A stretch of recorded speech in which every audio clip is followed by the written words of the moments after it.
Olá, pessoal. Vamos iniciar agora a nossa aula de Química, tá? Destinada esse semestre à revisão dos conteúdos de Química para os processos preparatórios de vestibulares, concursos públicos e também para o Enem, que eu acredito que vocês irão fazer. Não é verdade, pessoal? Então, eu destinei alguns conteúdos de Química do ensino médio, primeiro, segundo e terceiro ano do ensino médio, para a gente revisar e poder se preparar da melhor forma possível para esses processos seletivos, tá bom? A gente vai iniciar agora a nossa terceira avaliação, revendo o conteúdo de química envolvendo propriedades gerais e periódicas da matéria, tá?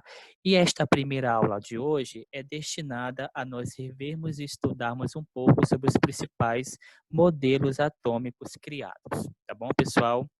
Bem, todo mundo sabe que a matéria, os corpos que existem no universo, no nosso ambiente físico, é formado por átomos. Mas bora tentar nos relembrar como esse conceito de átomo foi criado e foi elaborado. Lá na antiga Grécia, com os primeiros gregos, destacando principalmente Demócrito e Leucipo, foi quando o conceito de átomo, ou conceito atômico da matéria, começou a dar seus primeiros passos, tá? Através de observações, intuições, tá? E claro, de novo, muita observação, Leucipo e Demócrito atribuíram e criaram o conceito de átomo, que nada mais é do que pequena partícula indivisível da matéria.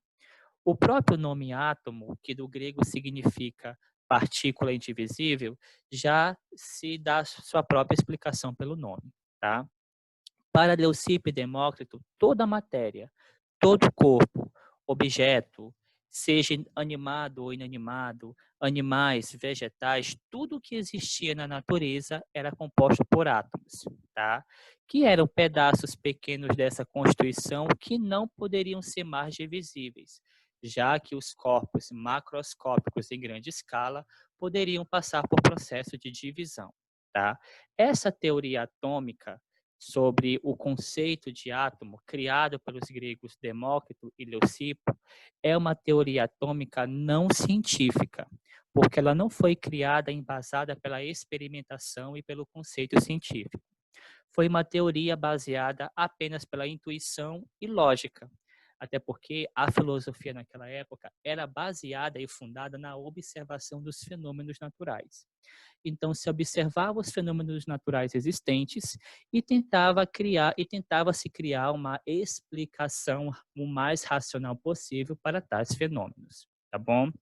Claro que essa teoria atômica de Leucipo e Demócrito perduraram por muitos anos, até se chegar nos tempos mais atuais. Quando eu digo tempos mais atuais, não é o tempo de hoje, o nosso século. Vamos destacar aí século XVIII, onde a ciência começou a ganhar espaço e aonde muitas experimentações científicas começaram a ser realizadas. Vamos, então, primeiramente destacar, dentro do ramo científico, o modelo atômico criado por John Dalton. John Dalton foi um químico inglês do século XVIII que decidiu reestudar, ou melhor, pegar os conceitos gregos e filósofos do átomo e tentar, através de experimentação científica, elaborar uma explicação ou teoria para este bendito átomo. Através de experimentações feitas, Dalton concluiu que o átomo é uma partícula indivisível e indestrutível, tá? Que existem inúmeros átomos espalhados por todo o universo e que para cada elemento químico que foi descoberto e que ainda fosse descoberto, existiam átomos diferentes com características próprias e diferentes. Olha, no século XVIII, para início do século XVIII, a tabela periódica dos elementos químicos começa a ser constituída. Então, muitos elementos químicos já tinham sido descobertos, como, por exemplo, os principais metais, prata, ouro, ferro, níquel, cobre, hélio, hidrogênio, oxigênio, e assim como outros metais estavam em processo de descobrimento. Tá? Para Dalton, através de suas observações, ele deu uma característica ou um formato peculiar para este átomo. Para Dalton, o átomo tinha um formato esférico, igual ao de uma bola, tá? E era composto unicamente de massa, era maciço. Claro, se os átomos compõem os corpos e objetos maciços são compostos por átomos também maciços. Então, 100% do volume do átomo, na visão do modelo atômico de Dalton, era composto de massa. Por isso que são partículas maciças, indivisíveis e indestrutíveis. E para cada elemento químico existiam átomos diferentes. Por exemplo, se eu tivesse eu tenho dois metais, pessoal, ferro e alumínio. Ferro e alumínio têm características próprias, mesmo sendo metais. O ferro é mais denso do que o alumínio, que é menos denso e mais leve, tá? Mas se ambos são metais, qual a diferença dos átomos que o constituem? Os átomos do ferro, por ser mais denso, vão ter um tamanho maior e uma quantidade de massa maior. É isso que dá a característica de maior densidade ao ferro. Para os átomos que formam o alumínio, por o alumínio ser mais leve, os átomos que formam esse alumínio vão ter um tamanho menor e uma quantidade de massa menor, o que vai dar a característica de menor densidade a esse alumínio. Então, Dalton acreditava na sua teoria atômica que para cada elemento químico diferente, este elemento químico iria ser constituído por átomos de tamanhos e quantidade de massas diferentes, tá bom? Agora, é claro, e é importante especificar que essa teoria de Dalton não foi tão aceita pela comunidade científica da época, claro, e logo foi caída por terra por um novo modelo atômico criado por John Thomson no século XIX, tá?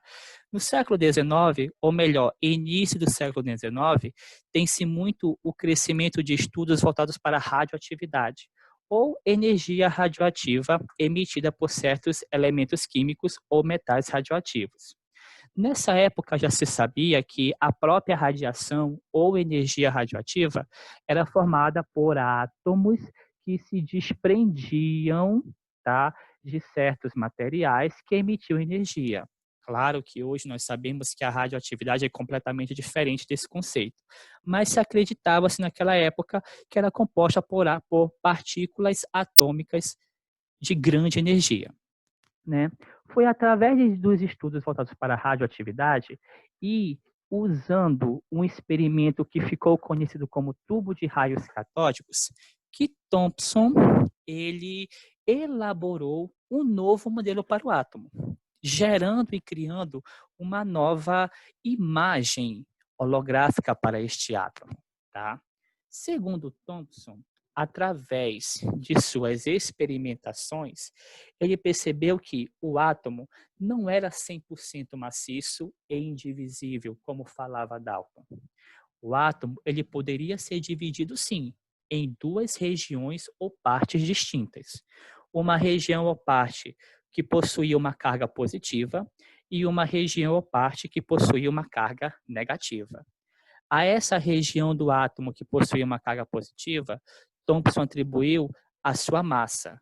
É a massa do átomo ou a parte maciça desse átomo que é composta por essa carga positiva. E a esta outra região ou parte do átomo que possui uma carga negativa ou uma carga energética, a qual este átomo emite energia, Thomson denominou de carga elétrica ou elétrons. A partir deste momento, nós temos a designação e construção da primeira partícula quântica de um átomo, que são os elétrons. Segundo Thomson, elétrons são pequenas partículas que estão dispersas na massa do átomo e que a qualquer momento podem ser emitidas ou sair dessa massa do átomo pelo próprio átomo. E quando elas são emitidas por esse átomo, elas são liberadas através ou na forma de energia. Para Thomson, era devido aos elétrons que o átomo poderia absorver ou liberar energia. Ou seja, quando um átomo absorve ou libera energia, automaticamente está absorvendo e liberando de sua massa elétrons, tá? E esses elétrons equivaliam ou equivaleriam à parte negativa deste átomo. Sendo assim, um átomo possui duas partes, com carga positiva e carga negativa, tá? E que o número de elétrons seria tal que a carga total do átomo seria zero. Como assim, professor? Não entendi. Simples. Se um átomo possui duas cargas, positiva e negativa, ele a qualquer momento pode entrar em colapso, porque cargas positivas juntas se repelem. Só que por que esse átomo não entraria em colapso? Porque quando essas cargas positiva e negativa se juntavam, elas se anulavam. Ou seja, a quantidade de elétrons que equivale à carga negativa desse átomo seria igual à quantidade de massa que o átomo possuía, que equivaleria à carga positiva desse átomo. Sinais opostos, mesma quantidade de cargas somadas, daria quanto? Carga nula, zerasse. Então, o átomo seria neutro, não teria basicamente uma carga que iria se sobressair sobre a outra, porque na visão de Thomson, a quantidade de carga positiva que um átomo possuiria seria a mesma que a quantidade de carga negativa que esse átomo possuiria em elétrons, tá bom?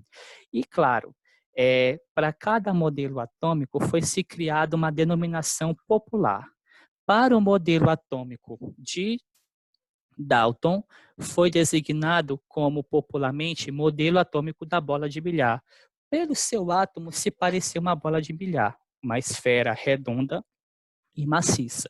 E para o modelo atômico de Thomson, foi designado o modelo atômico do pudim de passas. A massa do pudim seria a massa do átomo e as passas seriam os elétrons dispersos nessa massa atômica. A teoria de Thomson para o átomo, ela não foi bem aceita na época pela comunidade científica, mas comparada com Dalton, foi mais perceptível e estudada pela própria comunidade, até chegar a ser elaborada a teoria ou modelo atômico de Ernest Rutherford. Agora, pessoal, a teoria de Rutherford, tenham muita atenção, porque em prova de vestibular, principalmente Enem, ele exige que você saiba explicar e entender o experimento realizado por Rutherford. O experimento realizado por Rutherford, que deu a ele a possibilidade de elaborar sua teoria, se chama-se experimento da folha de ouro. Rutherford pegou um metal radioativo, polônio radioativo, tá? Que na ausência de luz emite uma radiação em forma de um feixe de luz fluorescente, tá? Colocou em uma câmara escura e bombardeou esse feixe de luz sobre uma folha de ouro. O que ele se pensou? Tá. Segundo Dalton e Thomson, o átomo é construído em sua maioria por massa, ou é quase maciço. Sendo assim, nunca que o feixe de luz vai atravessar um pedaço de metal ou corpo extremamente maciço, como uma folha de ouro, né? Foi isso que ele pensou anteriormente. Mas durante o experimento, olha o que aconteceu. Uma grande quantidade de raio luminoso radioativo conseguiu atravessar a folha de ouro. E uma pequena quantidade não conseguiu.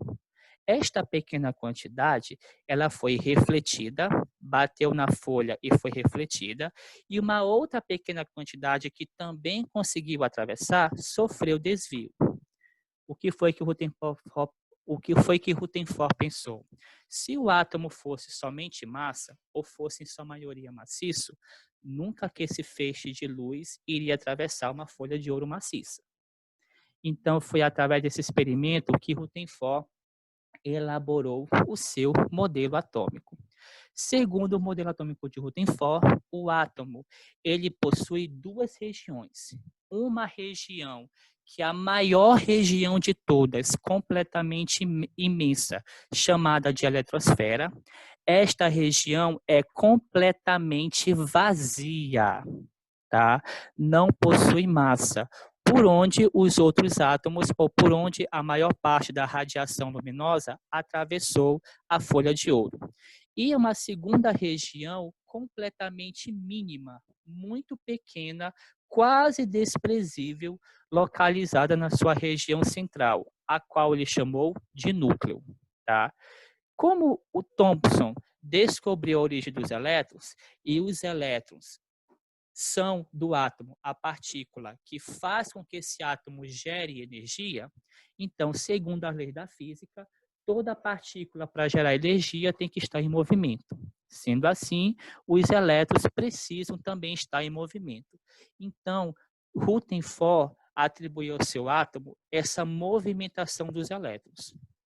Para Rutherford, os elétrons não podem estar dispersos na massa do átomo.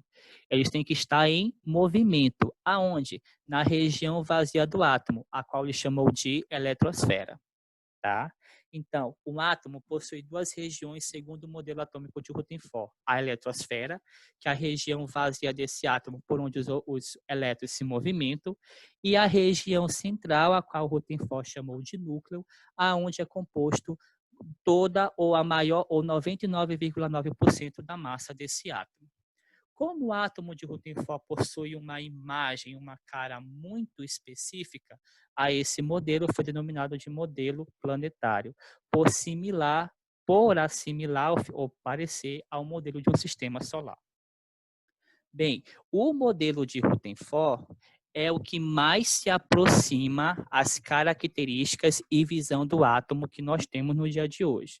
Repito, o que mais se aproxima. Não que vai ditar o comportamento do átomo. Porque logo após Rutherford vem Niels Bohr. Tá? Niels Bohr ele não criou nenhum modelo atômico, como os outros anteriores. Ele só fez aperfeiçoar e atribuir algumas características novas ao modelo atômico de Rutherford.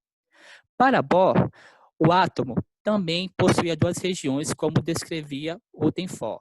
Uma região central, o seu núcleo, e uma região chamada de eletrosfera, aonde ficavam os elétrons em movimento. Só que para Bohr, os elétrons se comportavam de uma forma específica. Os elétrons tinham dois movimentos específicos. Movimento orbital circulatório, onde o elétron se movimentava em forma circular ao redor do núcleo, e o movimento orbital, onde ele pulava de uma órbita para outra. Ele pulava de uma órbita que ele estaria mais próxima do núcleo, pulando para uma órbita mais distante do núcleo e retornando para sua órbita de origem. Claro, é bom dizer que para Bohr chegar a esse conceito do movimento dos elétrons, ele teve que fazer vários experimentos para diagnosticar esse comportamento eletrônico. Tá? O que foi que Bohr descobriu? Quando um elétron ele pula de uma órbita onde ele está para uma órbita mais distante do núcleo, significa dizer que este átomo absorveu energia do meio externo, do ambiente. Claro, essa energia absorvida pode ser energia luminosa ou energia térmica, calor. Só que esse elétron tem a tendência de voltar para a sua órbita de origem. Então, quando este elétron retorna para a sua órbita de origem, o que acontece? Ele emite, expulsa toda a energia que ele absorveu anteriormente. E essa energia absorvida por esse elétron que foi emitida, expulsa pelo próprio elétron, é emitida na forma de luz. Isso vai explicar por que vários metais possuem características como brilho, são fluorescentes ou até brilho no escuro. Este fenômeno do movimento dos elétrons, que Órbito chamou de salto quântico ou salto orbital, onde um elétron pula de uma órbita para outra, faz com que o átomo emita e absorva energia do meio para o meio. E essa energia emitida é sempre na forma luminosa. Dependendo do salto quântico, se for maior ou menor, essa energia é emitida na forma de uma cor específica. Por isso, as 7 cores: azul, amarelo, vermelho, preto, branco, verde, anil, violeta, etc. tá? A cor a cor luminosa emitida por um metal ou por algum corpo que esteja brilhando no escuro se dá por esses saltos eletrônicos que os elétrons realizam na eletrosfera do átomo. Só por essa conclusão foi que Bohr conseguiu ganhar o Prêmio Nobel de Física e Química, porque a sua explicação, o seu melhoramento da teoria atômica de Rutherford, conseguiu explicar 90% dos fenômenos luminosos, tá? Luminosos, que acontecem com vários corpos e elementos químicos na natureza. Então, pessoal, basicamente é um apanhado dos modelos atômicos aqui que nós já estudamos, tá? Na próxima aula eu vou enviar um material para vocês impresso para a gente poder ler e melhor sintetizar isso, e bons estudos.